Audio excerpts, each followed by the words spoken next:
Hey everybody, welcome to Storm Talk. This is Wave 3 News meteorologist Brian Good. As far as our potential for thunderstorms, there's only one day that's kind of iffy. That is tomorrow. We'll talk about that. Other than that, the pattern is colder than normal, really, in the extended, and that may last for a good 10 days, the way it's looking at this point. So, technically, I could switch us back to snow talk if I wanted to, but I'm not going to. And I'll explain that as well. Lots to explain. But here's some cool features to look at from the visible satellite. If you watch me at 5:30 and 7:30 every night, I show the visible satellite a lot. Tom Wills actually got me hooked on it as a kid because I thought it was just a cool thing to see a photograph from space, not a infrared image from a satellite that detects the temperatures. And that's how that determines cloud cover at nighttime. But during the day, I mean, if you've got sunlight, natural light, might as well just take a picture, right? So obviously you can't see the river outline and the interstates and the city names and county outlines from space, but you get an idea of the cloud cover once the sun came up this morning. It's easy to see this batch of clouds now moving off to the west and dissipating, actually, the past couple of frames. So we're heading into a beautiful blue sky for the rest of this afternoon. And it is affecting temperatures this morning, the cloud cover did, so a little slow start. Temperatures in the 30s in some areas, but we're rebounding now into the mid-40s. 46 right now into the Louisville area. I think we'll make it into the 50s this afternoon, probably lower 50s. It'll be about the best we're going to take part in. Another image that's really cool from space today is the snow. We've heard a lot about this. Fell over the weekend across New York into Canada itself. And look at that, even good little batch there of snow right across the southern province there of Canada, all the way into New York and Niagara Falls. Beautiful, though, look to the sky. In fact, you can see some of the valleys and the rivers showing up from space. That's where the dark patches are across portions of upstate New York. So, beautiful image there. All right, so now let's talk about what's coming our way next. It's an area of low pressure that is diving in. You can see the spinning motion clearly on the satellite moving through the Dakotas. As it does so, it's going to help pump in some of that warmer air to the southwest of us into our area. We'll see that trend continue for tonight into the day tomorrow. As far as severe potential today, it's mainly a marginal risk across the plains. We're talking about Kansas into Kansas City, into Missouri there. And then tomorrow, a marginal risk just outside of wave country, mainly for Bowling Green to the south. This is where you're going to have a good chance for a little bit better heating conditions, a little better shear, and better moisture. Otherwise, we really fall short in a lot of those categories. Let me show you the latest here in our RPM in-house model for tonight. I mentioned that warmer flow will begin to kick in from that storm developing in Kansas later on. We'll see that south wind kick in, so temperatures tonight will likely drop to around 40 around 4 a.m., and we may actually see a slight rise as we head towards sunrise. And that trend will continue. If we can stay sunny long enough tomorrow morning, we'll get into the 60 to 65 degree range. The sun will determine how warm exactly we get. We usually overachieve in these scenarios, so we'll likely keep our 65 intact for tomorrow. Now, the atmosphere is not generally highly unstable, but it is to the point where there is going to be a gradual increase of showers and some thunderstorms in some cases in the afternoon, kind of popping up in random spots really for the afternoon commute tomorrow. Downpours expected, some lightning, maybe some gusty winds in a few cases, but it is going to be windy in general throughout the day tomorrow. And then we'll see another last gasp of showers along the actual front, and that'll be around 9 o'clock tomorrow night. And then after that, we'll calm things down until we get another wave that'll move in as we head into Thursday. Looking at the severe parameters, this is from the SREF model. This is the ensembles of the SREF itself, and the black line is the average. That's usually the line we follow overall. And when you look at the shear, as I've mentioned before, that last outbreak, 40 knots is usually the benchmark that I look at personally to raise eyebrows for any severe potential. And you see the black line is well short of that, only about 30 knot shear. A couple of the models, or a few of them, try to get us closer to that 40, but at this point, there's quite a few even to the south of that, or lower, I should say, and that is the reason why the average is around 30. So nothing alarming showing up there. When it comes to instability, these are capes, and it's kind of cut off a little bit. This is about, I believe, 250 or 300, something like that.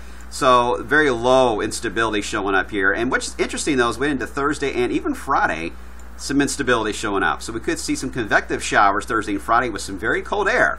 That can lead to what we call grapple, or grupal, depending on how you want to say it, which is similar to sleet and hail combination kind of a deal. It's hard to explain.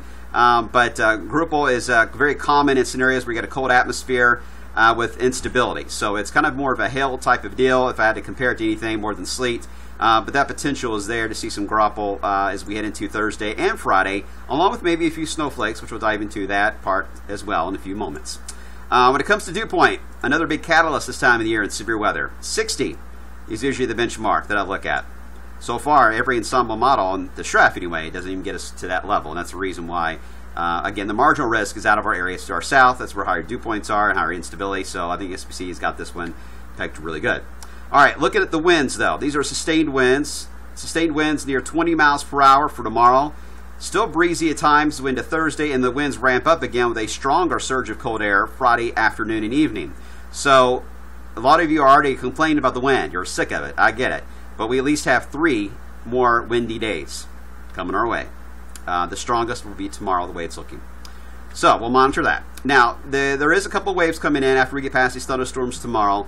I mentioned the first wave. This will be Thursday night into Friday. Yes, that is the typical rain-snow line, that blue line. But for this time of the year, you really have to get closer to the -3, -6, especially, to really create snowflakes. So at this point, not too thrilled about it. We may see some northeast of Louisville, maybe Thursday night into Friday, but more just cold rain showers with maybe some areas of Gruppel moving through. Now, this wave on Friday is a little more potent. This one's a colder wave. We're -9 as it dives in Friday night into Saturday morning. So this one, to me, has a much better chance to produce snowflakes over a larger area of wave country. Now, is it going to stick? Don't see that happen. Warm ground, it's going to be rate-driven type of snow if you get anything to stick this time of the year. And at this point, the rates are just not that impressive. This is very light type of deal. So I'm not worried about accumulations, but maybe some snowflakes mixed in. In fact, it could be all snowflakes in some cases here based on this profile, Friday night into Saturday morning. Now, how quickly this wave gets out of here Saturday will determine how warm we get Saturday. I can tell you right now that the cloud deck is pretty much going to line itself up just like this, right along Louisville. I would say from Salem through Louisville all the way to about, say, Somerset, Kentucky, and east. That is where the clouds are going to hold tough throughout most of Saturday. Those of you south and west of that line will have a better chance to see some sunshine. Louisville could see the sun if this moves out of here in time.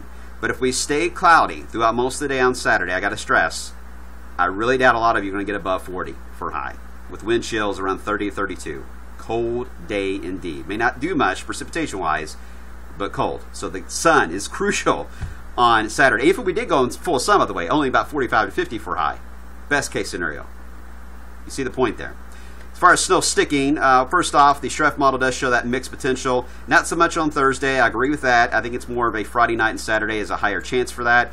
And yeah, it is trying to say maybe 0.05 of an inch, so not even a ½ inch. I mean, very small amounts may fall, but again, the model is saying that some of that may accumulate.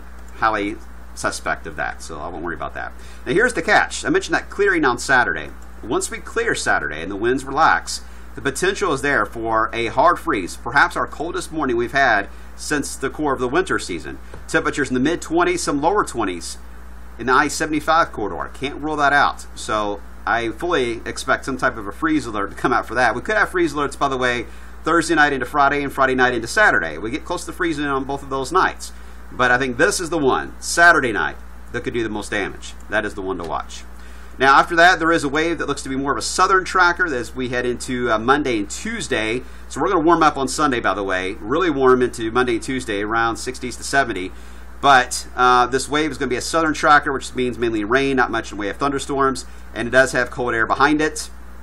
I don't see this being a snow deal at all, but it is going to be a chilly rain at the end of it. It does mean another shot of cold air coming our way. I'm looking at the new long-term Euro that came out last night. I can't show you the maps, but you can see the NAO. Anytime it's negative, that's a cold pattern for us. Anytime the AO, the Arctic Oscillation, is negative, that's a cold pattern for us. Anytime the EPO is negative, a cold pattern for us. And anytime the PNA is positive, a cold pattern for us. You see why we're in a cold pattern. Later this week, especially this weekend, into parts of next week. But look what happens by the time we head toward the end of April and the beginning of May. We are seeing, well, not that indice, but we are seeing the PNA go negative, EPO is going positive, Arctic Oscillations going positive, and the NAO is trying to get neutral and positive. Those are all good signs that warmer air is going to try to lock itself in toward the end of the month into May, which would be good for Derby.